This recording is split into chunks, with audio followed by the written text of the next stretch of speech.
अस्सलाम वालेकुम वरहमतुल्लाहि वबरकातुहू। कैसे हैं आप सब? उम्मीद करती हूँ आप सब ठीक ठाक होंगे, खैर खैरियत से होंगे। मैं आज जो मिरेकल स्टोरी बताने जा रही हूँ अल्हम्दुलिल्लाह वो दुरूद पाक पे है। एक और चीज़ मैंने सोची हुई है कि मैं जैसे मैंने अस्तगफिरुल्लाह का वीडियो बनाकर आप लोग को डाला हुआ था 7,000 का, उसी तरीके से मैं सोच रही थी 1,000 दुरूद शरीफ का, क्योंकि दुरूद पाक के बारे में तो क्या ही तारीफ़ की जाए। एक तो हम जिनकी उम्मत हैं, फिर उनकी तरफ से हमें दुरूद पाक जो मिला है उन्हें हदिया करने के लिए ये अल्लाह पाक भी करते हैं, दुरूद पाक अल्लाह पाक और उनके फरिश्ते पढ़ रहे हैं। और फिर अगर हम लोग भी पढ़ना स्टार्ट कर दें तो मेरे ख़ुद भी एक्सपीरियंस रहे हैं दुरूद पाक से रिलेटेड, इंशाल्लाह मैं उसको शेयर करूँगी और मैं बताऊँगी कि क्या क्या मिरेकल हुए थे। क्या क्या मुझे उससे बेनिफिट मिला था, या कैसा मुझे अच्छा लगा था, या मैं कितना पढ़ती थी, इंशाल्लाह मैं उसको बताऊंगी। और कौन सा दुरूद पाक पढ़ती थी इंशाल्लाह वो भी शेयर करूंगी। तो चलिए सुनते हैं आज की मिरेकल स्टोरी। अस्सलाम वालेकुम अप्पी। वालेकुम अस्सलाम। मैं ये स्टोरी लिखते वक्त बहुत इमोशनल हो जाती हूँ, क्योंकि अगर अल्लाह का करम ना होता तो शायद आज मेरा घर टूट चुका होता। मैं अपना नाम नहीं बताना चाहती, लेकिन मेरी दुआ है कि जो भी ये स्टोरी पढ़े या सुने उसका यकीन अल्लाह पर और मजबूत हो जाए। मेरी शादी को 4 साल हो चुके थे। शुरू के कुछ महीने बहुत अच्छे गुजरे। हम दोनों एक दूसरे का बहुत ख्याल रखते थे। मैं हर वक्त अल्लाह का शुक्र अदा करती थी कि मुझे इतना अच्छा हस्बैंड मिला। लेकिन धीरे धीरे सब बदलने लगा। मेरे हस्बैंड का बिजनेस लॉस में चला गया। पैसे की टेंशन बढ़ने लगी। घर के खर्चे, रिलेटिव्स की बातें, लोगों के ताने, सब चीज़ें हमारे रिश्ते पर असर डालने लगी।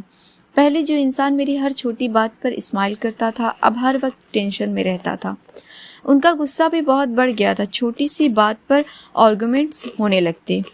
कभी नमक ज़्यादा हो जाता तो झगड़ा, कभी किसी की कॉल की वजह से मिसअंडरस्टैंडिंग, कभी बिना वजह बात बंद। मैं बहुत कोशिश करती सब नॉर्मल रहे, लेकिन जितना संभालती उतना ही सब बिखरने लगता। सबसे ज़्यादा तकलीफ़ मुझे तब होती जब रात को एक ही कमरे में होते हुए भी हम अजनबी जैसे लगते थे। मैं वॉशरूम में जाकर चुपचाप होकर रोती रहती थी ताकि कोई मेरी आवाज़ ना सुन सके। एक दिन मेरी सास ने भी गुस्से में कह दिया, पता नहीं तुम्हारे आने के बाद घर को किसकी नज़र लग गई। ये सुनकर मेरा दिल टूट गया। उस दिन मैं अपने रूम में गई और इतना रोई कि सांस तक रुक रही थी। मैंने अल्लाह से कहा, या अल्लाह, अगर मेरा घर टूट गया तो मैं कहीं की नहीं रहूँगी, प्लीज़ मेरी मदद करें। लेकिन उस वक्त मुझे लग रहा था जैसे मेरी दुआ भी आसमान तक नहीं पहुँच रही है। फिर एक रात सोशल मीडिया स्क्रॉल करते वक्त मुझे एक छोटी सी क्लिप मिली। एक बुजुर्ग आंटी कह रही थी, जिस घर में दुरूद पाक और अस्तगफिरुल्लाह की कसरत हो वहाँ अल्लाह की रहमत ज़रूर आती है। पता नहीं क्यों, लेकिन ये बात सीधा दिल में उतर गई।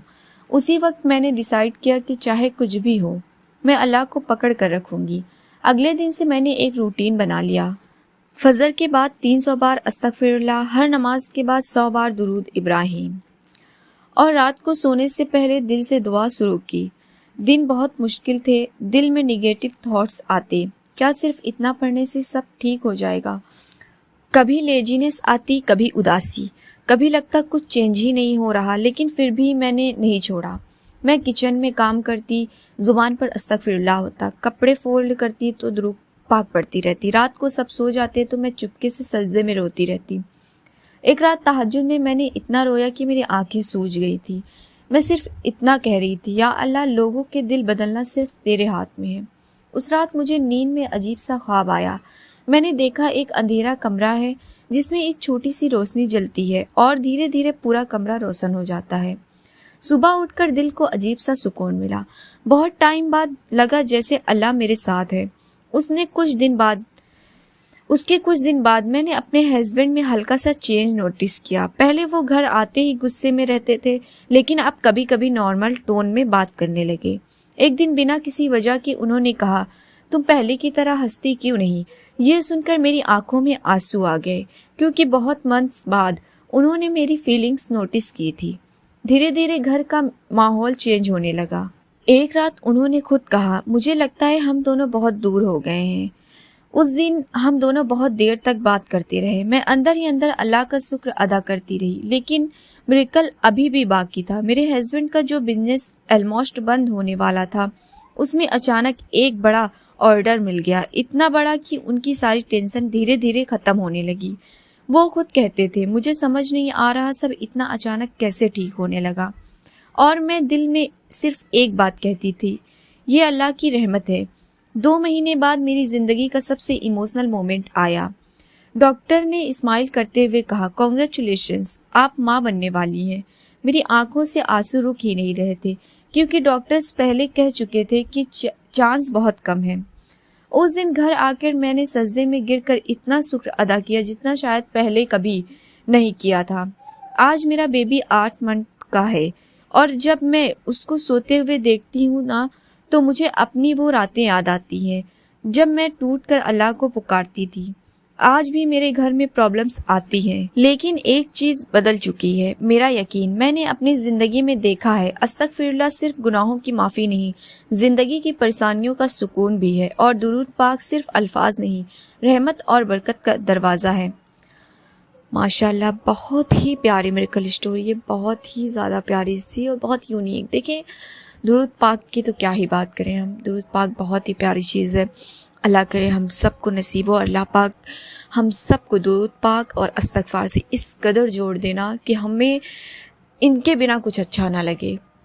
अल्लाह से मेरी बहुत दुआ है हम सब के लिए कि अल्लाह पाक हमें नेक और अच्छे रास्ते पर चलने की तौफ़ीक अता फ़रमाए और हिदायत अता करता रहे, हमेशा सजदे की तौफ़ीक अता करता रहे, ज़िक्र की तौफ़ीक अता करता रहे, क्योंकि वही देने वाली ज़ात है। और अल्लाह की मर्ज़ी के बिना हम कुछ नहीं कर सकते, ना हम इस्तग़फ़ार कर सकते हैं, ना दुरूद पढ़ सकते हैं, ना नमाज ही पढ़ सकते हैं। लेकिन कोशिश ये क्या करें, आप लोग गुनाहों से बचा करें और इस्तग़फ़ार को लाज़मी पकड़ के रखें, क्योंकि इस्तग़फ़ार हमारे सारे गुनाहों को धो देता है और सबसे बढ़ के हमारे लिए मिरेकल्स भी करता है, हमारी मुश्किलें आसान करता है। ऐसा लगता है ना जैसे कोई टेंशन ही नहीं है, डिप्रेशन भी नहीं होता है बिल्कुल। आपके पास अगर टेंशन होती भी है ना, तो वो टेंशन लगती ही नहीं है, ऐसा लगता है कि ये कोई प्रॉब्लम ही नहीं है, बहुत ही छोटी सी प्रॉब्लम है, अल्लाह अभी सॉल्व कर देगा। देखिए, बाकी मैं दुरूद पाक का जो वीडियो है इंशाल्लाह जल्द ही अपलोड कर दूंगी। और इस्तग़फ़ार का मैंने अपलोड किया है, मैंने आप लोग को बताया भी था कि अगर आप लोग को इस्तग़फ़ार पढ़ने में प्रॉब्लम हो रही है तो आप आराम से वीडियो चालू कर लें और साथ में पढ़ते भी रहें, और वीडियो में काउंटिंग होती रहेगी आपकी, आप रिपीट करते जाइए। इंशाल्लाह आपका 1 डे में 7000 तो कंप्लीट हो ही जाएगा। और कोशिश करें 7000 नहीं पढ़ पाते तो आप उससे कम ज़रूर पढ़ा करें।